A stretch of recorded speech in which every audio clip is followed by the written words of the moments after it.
And it goes a little something like. I'll give you all summer and after fall. I'll keep you all. Magandang araw mga bata. Magsitayo ang lahat at tayo'y manalangin. Angela, pangunahan mo ang panalangin.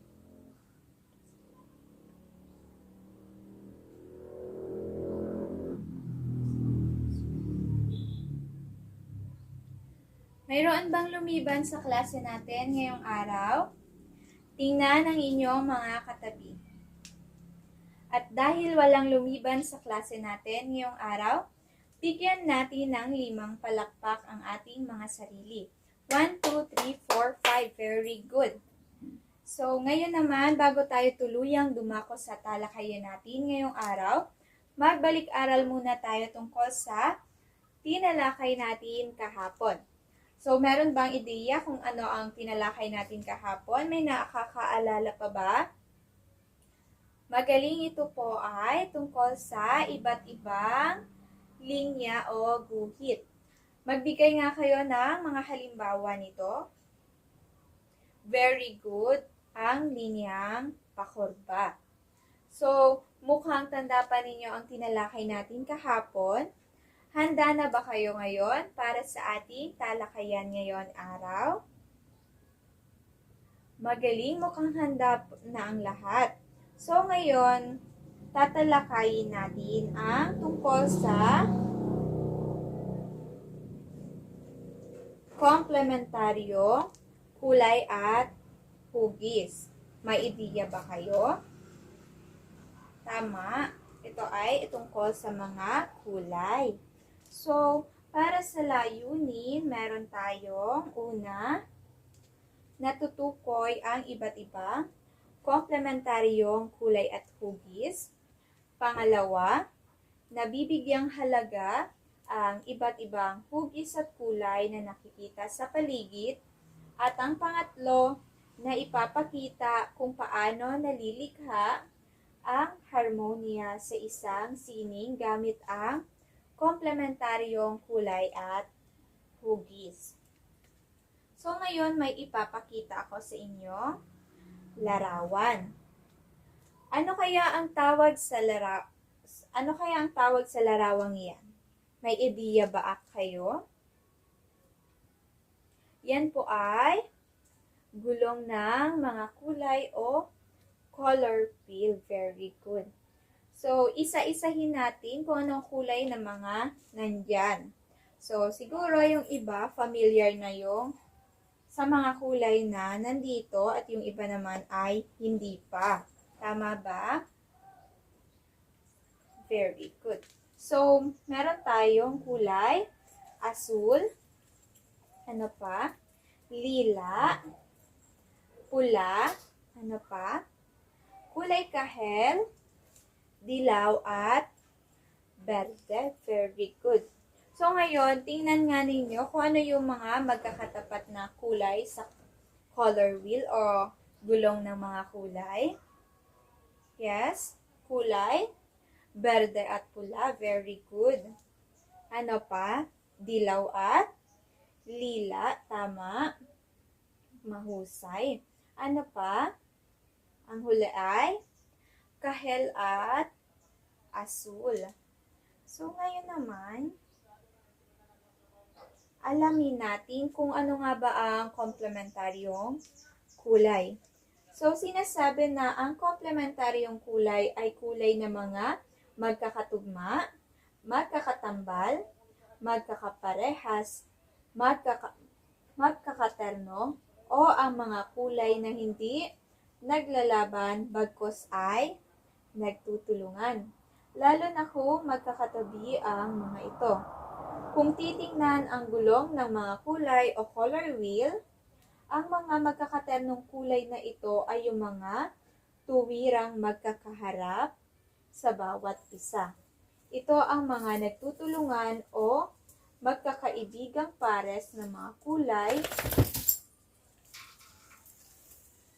sapagkat pareho ang mga lakas nila kapag natingnan ng mga mata. magkakaakma ang mga kulay na ito. So, ngayon, tingnan natin naman ang gulong ng mga kulay. Kasama na dito ang pangalawang kulay o secondary colors or yung mas marami na kulay. So, dito, makikita natin na mas dumami na po yung mga kulay. Tama ba mga bata? Yes, very good. So, ano yung mga nakikita niyong kulay? Familiar na ba ang lahat sa mga kulay na nandito? Hindi pa. Yung iba, mga kulay is hindi pa kilala ng iba. So, alam nyo ba ang mga warm colors o mainit na kulay at cool colors naman o malamig na kulay? Hindi pa po. So, ngayon, alamin natin kung ano ang mga kulay na kabilang sa warm colors o mainit na kulay. So, sa warm colors, meron po tayong kulay pula, pula kahel, kahel, dilaw kahel, dilaw, at dilaw berde. So, sa cool colors naman o malamig na kulay, meron po tayong pula lila, lila, ano pa? Asul lila, asul, berde. Very good. Or asul, berde. So, ngayon naman, magkaroon tayo ng maikling gawain. So, ngayon, magbibigay lang kayo o magtatala kayo sa hanay A ng mga bagay na kulay, asul, at sa hanay B naman, 5 bagay na kulay, kahel. So, sa hanay A, mayroon na ba kayong idea kung ano ang mga kulay na maaari na kulay asul? Meron na. Sige na, maaari na kayong magsimula at tapusin na itong gawain.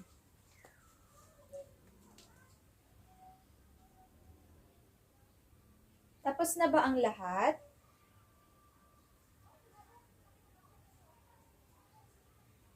Tapos na ang lahat at ngayon tingnan natin kung may magkakaparehas tayong sagot na nasa inyong papel at nasa presentasyon.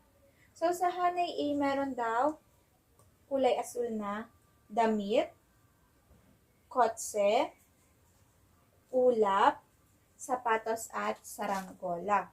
Meron bang magkakaparehas dito? Meron. Meron bang ibang ideya o ibang bagay na nailista kayo? Meron din, napakarami. Very good. Ang dami namang ideya ng mga batang ito. So, ngayon naman sa hanay B, kulay kahel naman. So, meron tayong kalabasa, pusa, carrot, apoy, at bag. Very good. So, ngayon, mayroon bang ibang ideya kayo mga bata? So, meron din. Napakagaling naman ng mga batang ito. So, ngayon naman, ibang kulay naman ang ating hahanapin.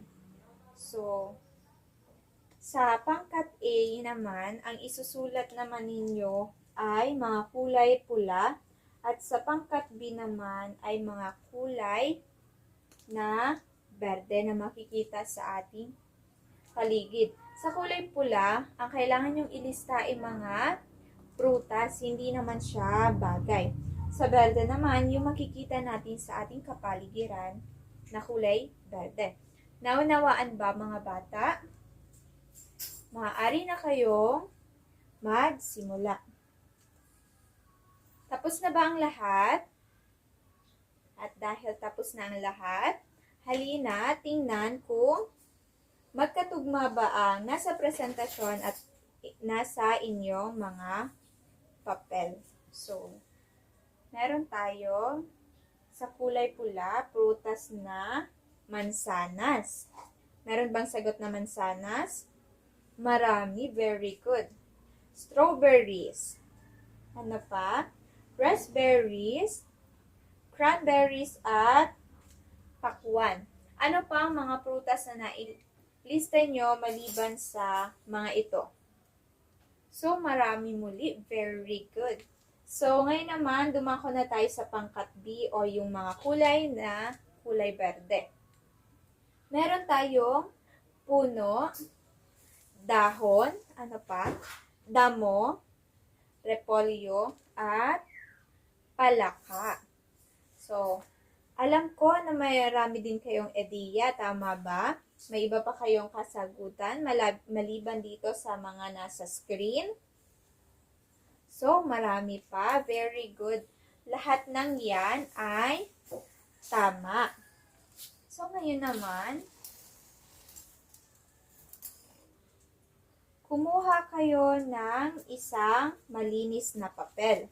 Ang gagawin nyo lamang ay iguhit ninyo ang color wheel at pagkatapos isulat ang tamang kulay sa bawat bilang. So, maaari nyo rin itong kulayan na naaangkop o akma sa nasabing color wheel. So, bibigyan ko kayo ng 5 minuto para matapos ang gawain. Kaya bang matapos sa loob ng 5 minuto? Kayang-kaya, syempre, very good. So, maaari na kayong magsimula. Tapos na ba ang lahat?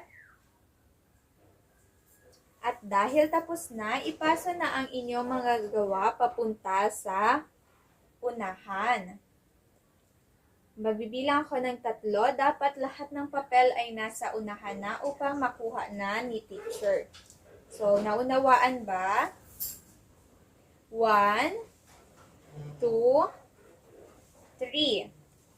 So, akin na po ang inyong mga papel. So, ang gaganda naman ng inyong mga gawa. Very good. So, ngayon naman, dumako na tayo sa pangkatang gawain. So, handa na ba kayo sa ating pangkatang gawain? Handang-handa na ang lahat. So, hahatiin ko kayo sa 3 grupo. Kayo ang unang grupo, pangalawang grupo, at ang pangatlong grupo naman ay yung mga nasa hulihan. Naunawaan ba?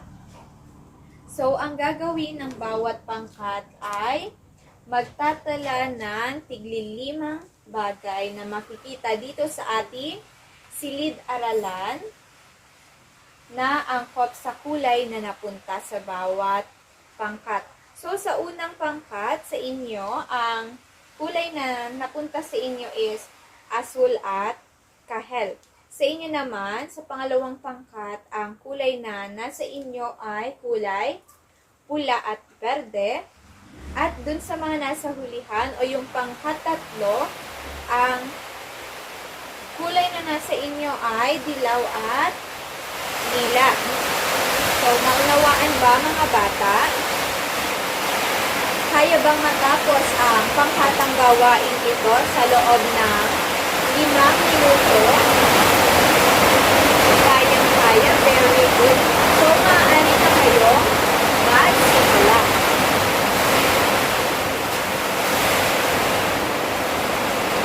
Tahimik lang sa paggagawa, ayaw ni teacher ng maingay. So, dapat nakikipat, cooperate o nakikipagtutulong lahat upang makalista ng mas marami. So, 5 o higit pa ang hinihingi ni teacher para sa gawain ito. Naunawaan ba? Mas maraming kulay na o mas maraming bagay na nailista ay mas mabuti. Tapos na ba ang lahat? Tapos na po ang lahat. So, ngayon, tungo na tayo sa presentasyon ng bawat grupo. So, unang pangkat, present na kayo sa Sa unahan, mahusay, napakaraming nailista ng unang pangkat. Sa pangalawang pangkat naman, marami din mahuhusay. Sa pangatlong pangkat, marami ding nailista. Hindi lang 5, kundi higit pa. So, very good ang lahat ng pangkat. So, dahil dyan, bigyan natin ng malakas na palakpak ang ating mga sarili. At dahil very good tayo ngayong activity. 1, 2, 3, 4, 5. Very good. So, ngayon naman, dumako na tayo sa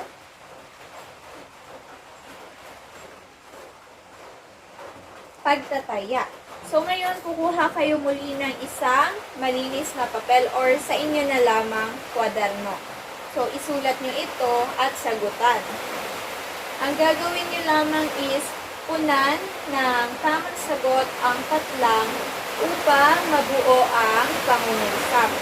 So, babasahin ko ang pangungusap ng wala pang sagot. So, mamaya, babasahin muli natin ito ng sabay-sabay na may kasama ng sagot. So, naunawaan ba? Ako muna ngayon ang magbabasa upang mas maunawaan o magkaroon kayo ng ideya kung ano ang maaaring salita na maaari niyong ilagay. So, ang blank, kulay ang magkakatapat sa gulong ng mga kulay. Sila ang mga nagtutulungan sa blank ng mga kulay. Kapwa pareho ang lakas nila kapag tiningnan ng ating mga mata. Halimbawa, sa gulong ng mga kulay, hindi kinakalaban ng pula ang katumbas nitong blank. Ang katkambal ng blank ay lila, habang blank naman ang kaparehas ng bughaw. So, maaari na kayong magsagot at sabihin lamang kung tapos na ang lahat. So, nakapagsagot na ba ang lahat? May iilang hindi pa tapos. So, tapusin na yan upang matyakan na po natin. So, tapos na po ang lahat.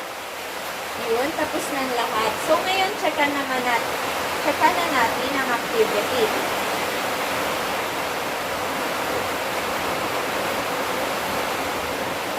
Kapareho ba ng mga sagot na nasa screen ang sagot na nasa inyong kwaderno? May ilang nagkamali. So, okay lang yan dahil mas maikatama nyo pa yan sa mga susunod. So, basahin na po natin ang sabay-sabay ang pangungusap, ang komplementaryong kulay, ang magkakatapat sa gulong ng mga kulay. Sila ang nagtutulungan na magkakaparehas ng mga kulay. Kapwa pareho ang lakas nila kapag tinitingnan ng ating mga mata. Halimbawa, sa gulong ng mga kulay, hindi kinakalaban ng pula ang katumbas nitong berde. Ang kakambal ng dilaw ay lila, habang kahel naman ang kaparehas ng bughaw. So, alam ko maraming nakakuha ng tamang sagot. So, sino ang naka-perfect score? So, marami. Very good. Okay naman. Sinasabi na mahalagang makilala at mapag-aralan natin ang mga komplementaryong kulay sapagkat dito maunawaan natin kung paano at saan nagmula ang mga kulay na nakikita natin sa ating paligid.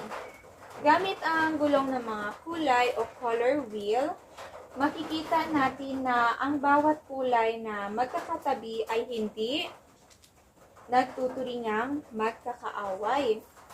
Pagkus ang mga ito ay nagtutulungan o magkakaibigang pares. ng mga kulay sapagkat kapwa pareho ang lakas nila kapag tinitingnan ng ating mga mata. So ngayon, para sa inyong takdang aralin, at dahil magtatapos ng ating talakayan, kayo ay gagawa ng isang disenyo ng damit para sa isang batang babae at batang lalaki. So, kayo ay pipili sa mga komplementaryong kulay na ilalagay sa damit. Tingnan ang rubric sa ibaba sa gabay ng mga inyong kasama sa bahay. Palagyan ng check ang column na naayon sa kakayahang ipinakita. So, ngayon tingnan natin kung ano yung rubrics na nandito. So, sa rubrics, meron tayo sa pamantayan. Una, malinis ang pagkakakulay sa larawan. Pangalawa, malinis ang pagguhit ng larawan. Pangatlo, tama ang kulay na ginamit. At ang pang-apat, natapos sa itinakdang oras ang gawain. So, 3 puntos kung ang mga ito ay kitang-kita ang ebidensya. 2 puntos naman kung may konting ebidensya. At 1 puntos kung walang ebidensya. So, naunawaan po ba ang ating takdang aralin o karagdagang gawain para sa ating talakayan ngayong araw? Mahusay. Dahil naunawaan naman, dito na lamang nagtatapos ang ating talakayan ngayong araw. Magsitayo na ang lahat. Paalam na mga bata. Maaari na kayong magsiuwi.